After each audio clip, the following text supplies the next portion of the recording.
Yeah. 1, 2. What you gonna do? 1, 2. What you gonna do? 1, 2.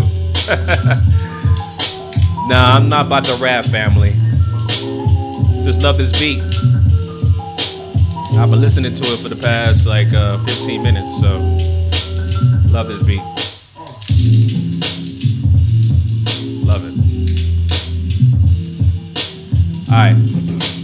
Anyway, family, I'm back at it again. Once again, this is Chauncey, aka the Black Separatist, right back at you once again with another great Man of God Media TV reaction.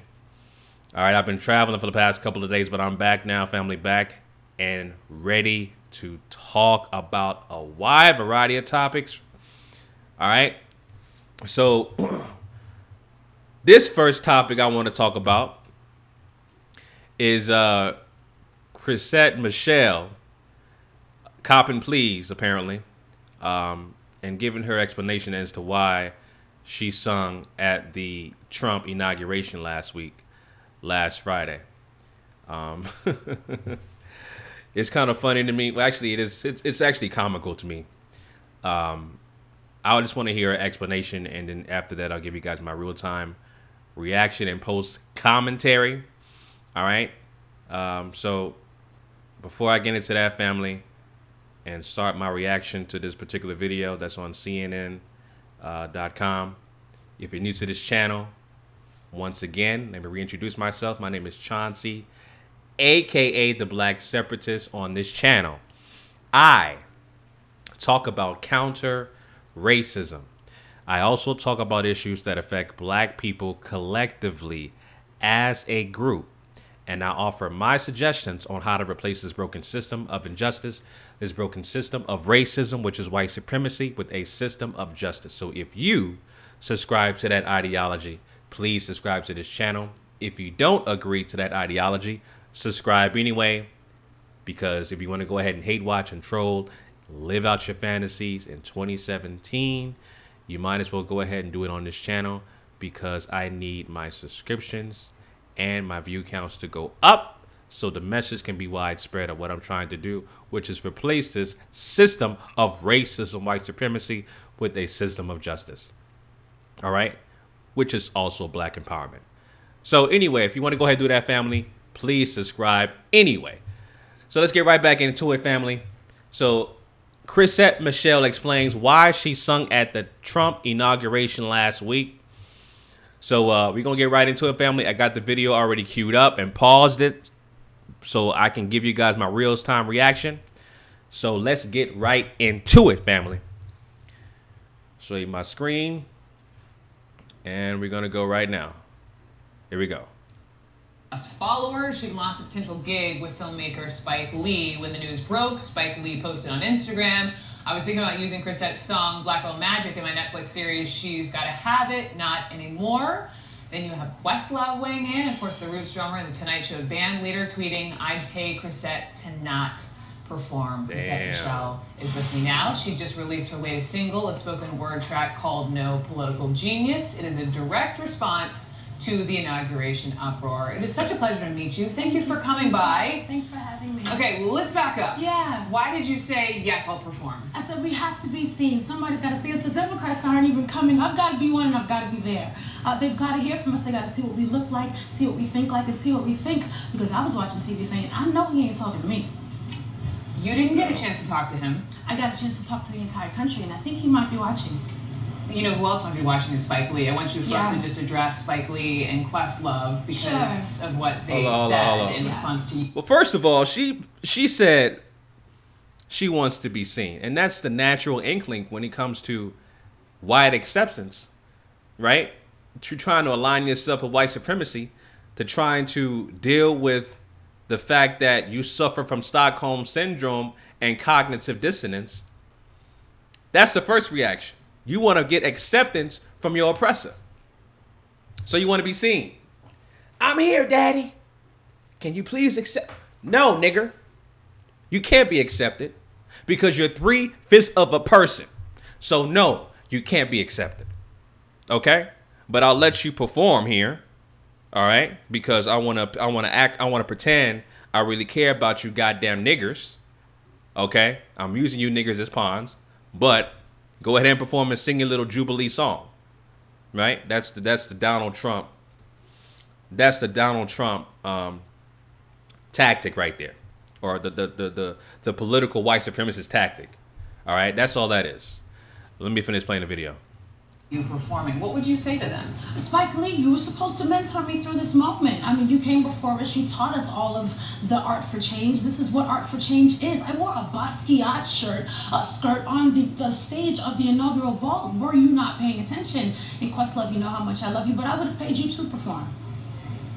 That's my response to that. That's your response to that? That's it. That's it. If we're artists, if we're supposed to be the people who shape the world with our art, then we've got to stand on stages where we're uncomfortable and tell our truth. I was so excited to be able to show what we look like, who we are, and what we've got to say on that stage. Were you feeling nervous, though, over, we talked about, you know, Jennifer Holliday and other people who received such hate that they pulled out? I mean, Barack Obama received such hate and he ran again. Do you know what I mean? So I'm going to keep running just like he did. At the end of the day, everybody's going to get hate when they stand up for what they False believe. equivalent. And Black Twitter is not the entire country. Black Twitter is not the entire Black America. So I refuse to make 6,000 comments the voice of Black America. India Ari gave you love. My love, India. Maxwell. How about your family? What's their response to all of this stuff? So my mom and dad actually work right around here. But my mom and dad and brothers, of course, were super supportive. But, you know, you've got those old aunts who are petrified of politics, you know, because you can't mix religion and politics. And we grew up Pentecostal. So any of this is straight taboo. But I mean, after they saw that, first of all, I sang a gospel song. So after they saw the performance and kind of understood where I was coming from, it's been a lot more love. But it was a little bit scary for me. Did you want to meet Trump? What would you say to Trump if you were to meet him? This is what we look like. You know what? At the end of the day, he's got constituents. He's got folks in the cabinet. He's got people not there anymore, as news just told us. I want him to know what we have to say, what we think. My goal with all of this is to bring the story of the Black girl in Far Rockaway who's got a baby and is on welfare with the story of the white girl in South Dakota who's got a baby and is on welfare. I want everybody to see how much we have in common, and I want to bring those stories to the people that matter and see if we can make some change. So if I've got to, you know, coin a phrase, no political genius, and create a TV show myself so that our voice can be heard as a whole, then I will. I don't mind being the gap. You can speak from experience now after all of this. So nice to meet you. Thank you so much. Thank you so much. Okay. Well, the sister seems genuinely confused. The Microsoft Cloud helps us stay connected. Yo, family. So anyway, I do this raw and uncut, no editing, family. So when I do these reactions, I don't do no editing whatsoever. So y'all gonna see that, you know what I'm saying, in the actual video. It's like watching it live. Anyway, she seems genuinely confused. I think she really thinks she's doing the right thing in her heart, but she's just a misguided, miseducated woman, as many other black people in this country who are, you know, socially engineered, indoctrinated under white supremacy, and don't know who their true identity is, because your true identity is not trying to get acceptance from your goddamn oppressor. You don't go to your goddamn oppressor and say, I'm here, daddy. I know you've been beating my ass for over 400 goddamn years, but can you hug me? No, nigger. Get the hell out of here, right? So, absolutely not. You don't go to your goddamn oppressor, okay, and ask for acceptance, okay? Now, I remember, I don't know what video it was that I did. Someone left a comment. Well, I think one of my subscribers left a comment and asked me, would you meet with Donald Trump?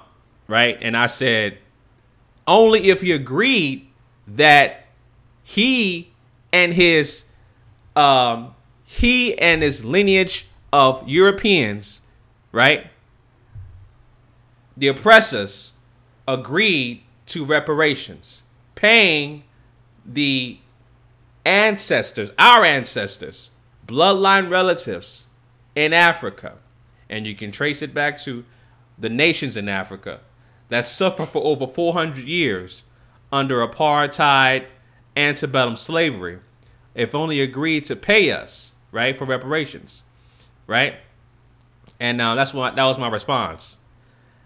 And I think he responded, it says something about, well, you have to talk to him to convince him to give you reparations. No, you goddamn not. You don't. Okay? It's like a goddamn Jehovah's Witness coming to your house and asking you about joining that goddamn religion, right? And it's basically, you know, trying to indoctrinate you into something that you really never agreed to join anyway.